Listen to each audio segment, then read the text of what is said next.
Got my mushroom hat on, it's fungi season and I'm off to Gardenia Rainforest. It's prime time, so fingers crossed for plenty of fungi action.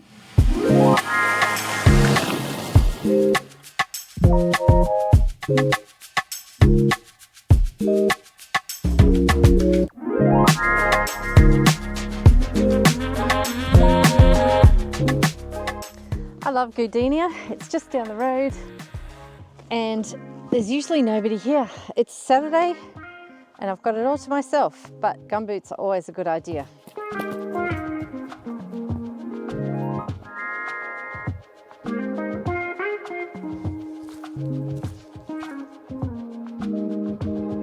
Well, I've only got a short way down the track and I've already come across quite a few different little fungi, and I've switched to my 60mm macro lens. And I know what you're going to say, but I don't have a macro lens. Well, you don't need a macro lens. I also use my 12 to 100mm with pretty good success. Too close, got it. So it's just a matter of pulling back until your focus pointer can focus on your subject.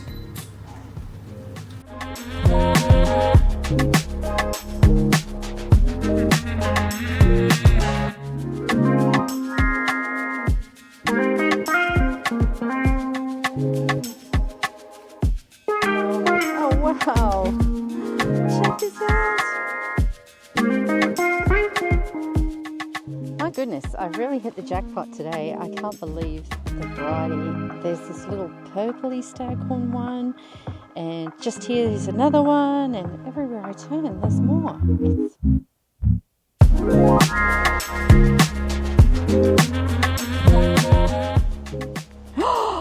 Oh my gosh!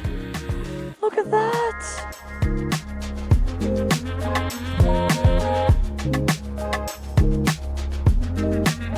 I'm absolutely blown away. I'm high on mushrooms right now. Wow, so amazing. Isn't nature amazing?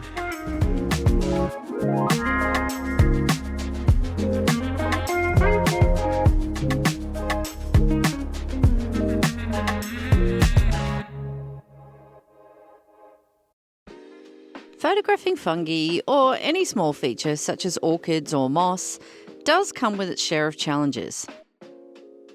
Here's a standard pic that I've taken in the past, and we've all taken pictures like this. Not bad per se, but lacking that bit of magic that takes it to the next level.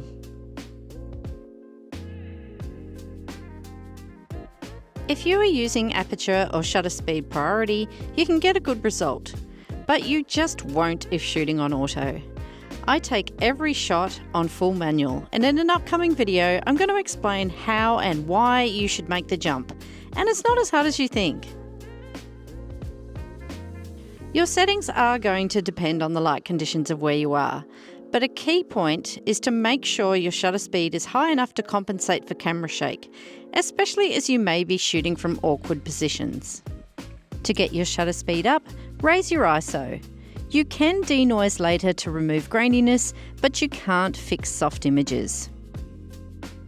How fast you need your shutter speed does depend on your camera's stabilisation and your own steadiness. I find anything below 1/20th of a second is risky for me, and my absolute lowest is 1/6 of a second when standing upright using a firm stance. When shooting seated or in awkward positions, I prefer to head up into 1/100th of a second minimum.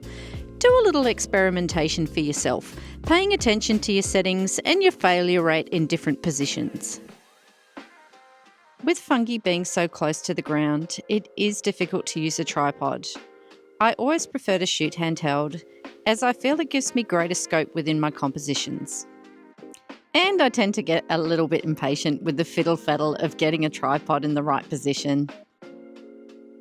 Which leads to the next challenge. Composition is another key point for a great fungi photo. First, we have to find the right fungi. And I'm not talking about the variety, I'm talking about the placement in the landscape. Fungi are tucked into cluttered and busy little places, usually filled with leaf litter and other distractions. Try and search for that one little soldier that is maybe sitting up a bit higher, or spaced apart a bit, or perhaps you can catch him on an angle. The goal is to create negative or empty space around your subject, somewhere for the eye to rest within the composition. Sometimes this is as easy as shooting from another position. Sometimes it means you need to forget this particular fungi and move on to another. Another tip for composition is to try shooting from an angle rather than straight onto the subject. Unlike birds, you do have the luxury of time on your side, so really pay attention to your composition and look carefully for any distractions in the background. And another mistake I made yesterday was a lot of my shots, the composition was too tight. I was cropped in too tight. It's a difficult thing to fix. You need some breathing space around your composition. And so this time I'm just going to try and pull back a little bit and give a bit more room around the subject.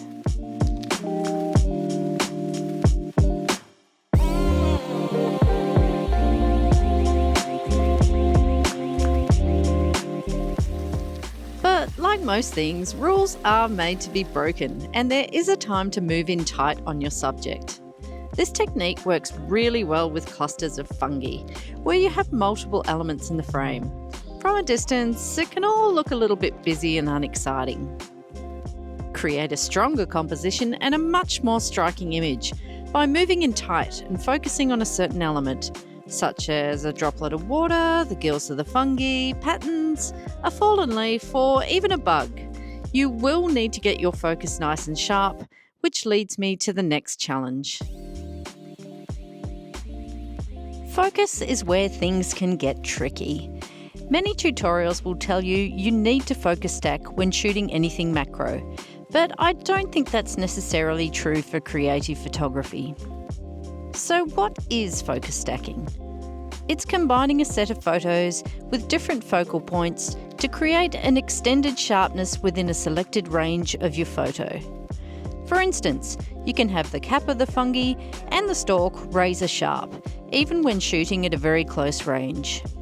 Some digital cameras now have a built-in focus stacking feature, as does the OM1. Focus stacking is a more complex way of shooting and can yield fantastic results.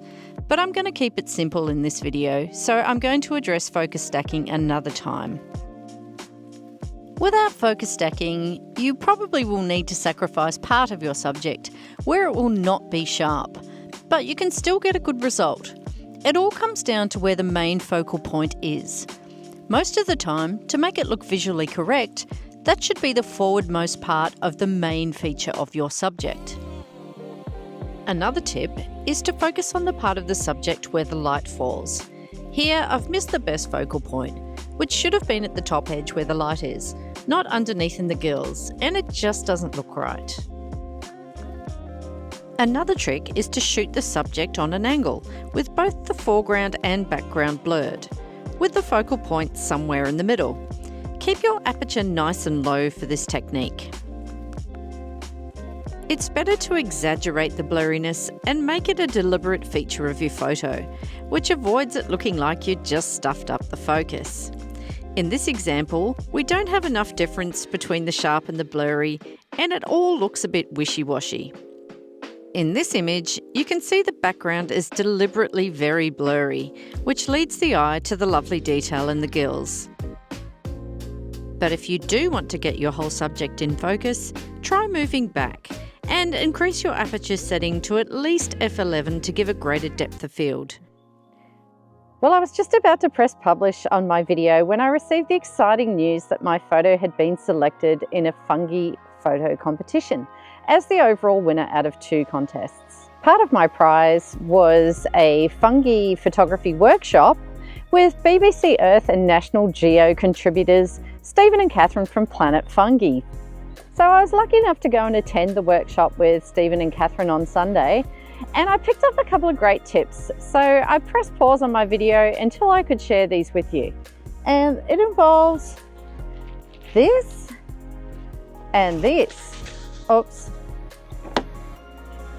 I'd just like to give a quick shout out to the organisers of the fabulous Fungi Festival, and also to Catherine and Stephen from Planet Fungi for selecting me as the overall winner.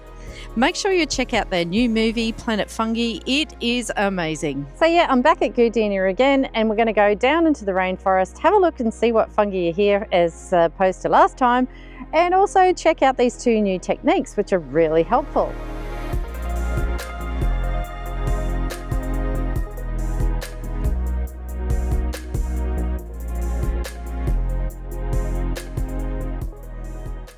Now grab your bag of rice or beans and use it as a camera beanbag to secure your camera down low to the ground instead of using a tripod. It's a great little technique, it really works. Give it a try.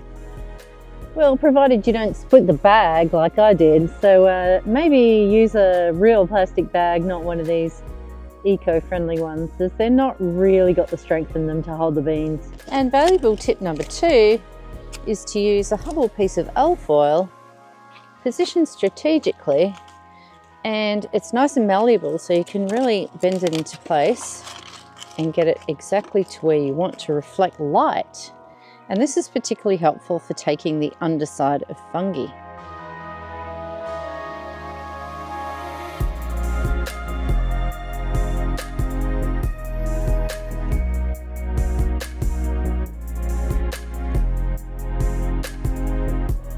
Well, that's it for this video. I hope you found these tips helpful, and it's an excuse for you to go out and do a little foraging of your own. Coming up next, I'm going to take you for a little spin around Biwa National Park on the Sapphire Coast. It's a beautiful park filled with birds and fantastic landscape possibilities. Happy snapping, and chat with you soon.